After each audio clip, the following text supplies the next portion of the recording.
Hi, I'm Russ, and this is soldoutmusic.com, and we're here with Elizabeth Elkins of Atlanta rock band The Swear in Word Bookstore in Brooklyn, my personal favorite bookstore, so you should definitely visit them. And I want to talk to Elizabeth not about music, well, about music, but also about books.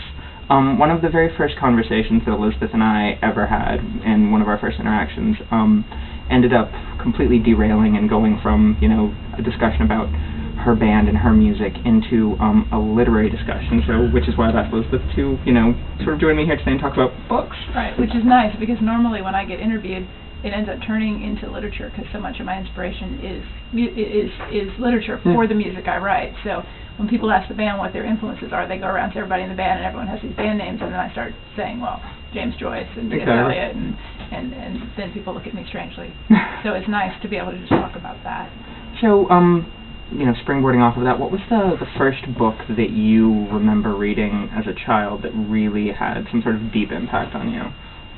That's a very good question. I was actually one of those kids that started reading really early. My parents would read books to me, and then I would get mad at them if they skipped a line, because I already could read it and had it kind of memorized.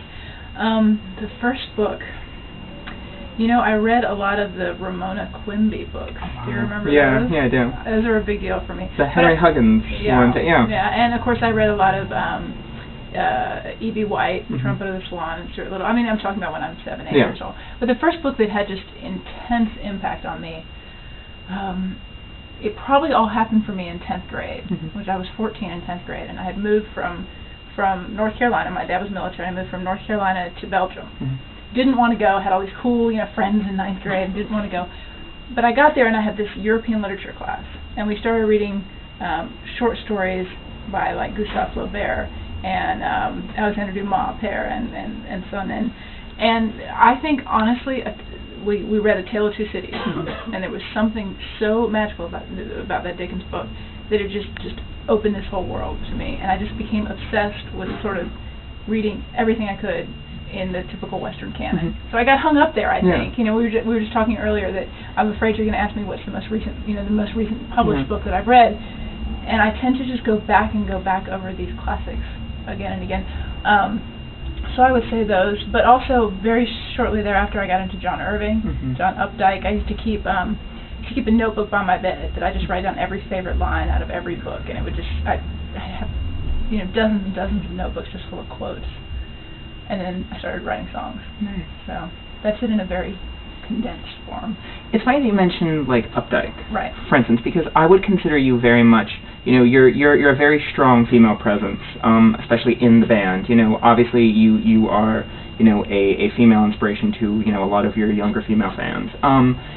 Do you feel like how do you interact with what a lot of people and a lot of my female friends, I try to make them read Updike, and they see nothing but misogyny in the Rabbit books, for instance. Like, how do you? My favorite books. How do you interact with that? I embrace the misogyny. I guess there go all my female fans. I never see gender. I never have, and that's probably very dangerous. But I don't. Even as I'm writing songs, I don't see gender. And I remember actually reading Run Rabbit Run. I think it was the first book I read of his, and I had so many lines from that. Just and maybe. I don't know. I mean, I can see that. I certainly can see it. But I don't know. I love the flow of words and the magic and the cadence of words, and sometimes that's more important to me than the subject matter. But no, I love Updike. Are there any books that you would say, if somebody was to go through the Swear songs, that you would say, like, immediately, like, this book ended up flowing into this song? Right. I think in my band before The Swear, yes, it was a more direct correlation. There were parts of, like, I have a big thing for Percy Shelley, and I'd pull little bits out of Percy Shelley that would show up in songs. The big thing for Conrad's Heart of Darkness. There's something about that book. I went through a huge Steinbeck phase. I mean, see, I tell you, I can see classics, exactly. like East of Eden to me.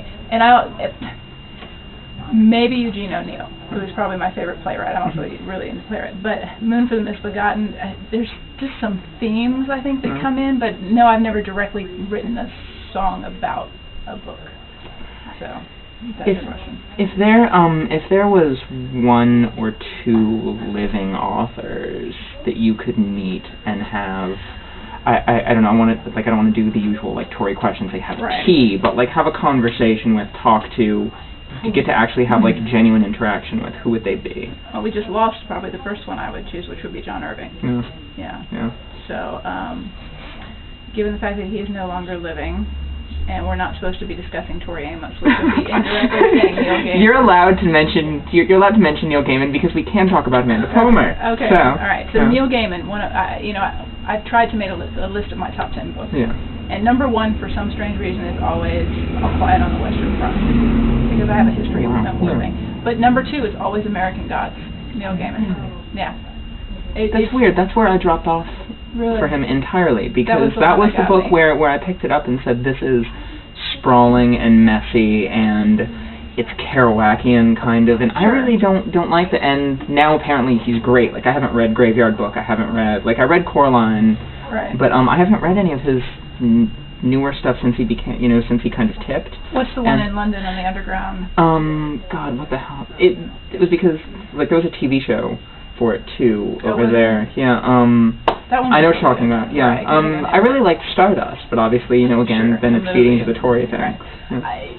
American Gods I liked, I think, because so much of it is set. I mean, there's the whole setting on the monastery on Lookout Mountain in Chattanooga, Tennessee. Yeah. And every time I drove by there, I'd always think something was very creepy about that place. And I like that he tied in this. To me, thematically, it's just so interesting, because the idea of, what if all those gods from all the religions are still here and they get really angry that everyone's ignoring them? But yes, it's messy and it's sprawling, but isn't The Swear a bit messy and sprawling? And it's exactly, yeah, scope, That's true. Okay, so last question. Yes. Recommend a book. See, I had no preparation for this at all. Recommend a book. Yes, it's a record show. I didn't prepare at all. No, I think that the book. That is so tough. You're allowed to qualify and quantify in any way you need. Okay.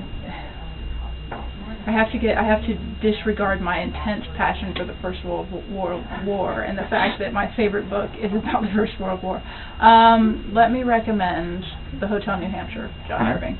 Don't see the movie, read the book. That would be what I recommend. All right. Well, thank you so much, Elizabeth. Soldoutmusic.com, theswear.com, and we are at Word Brooklyn. Thanks.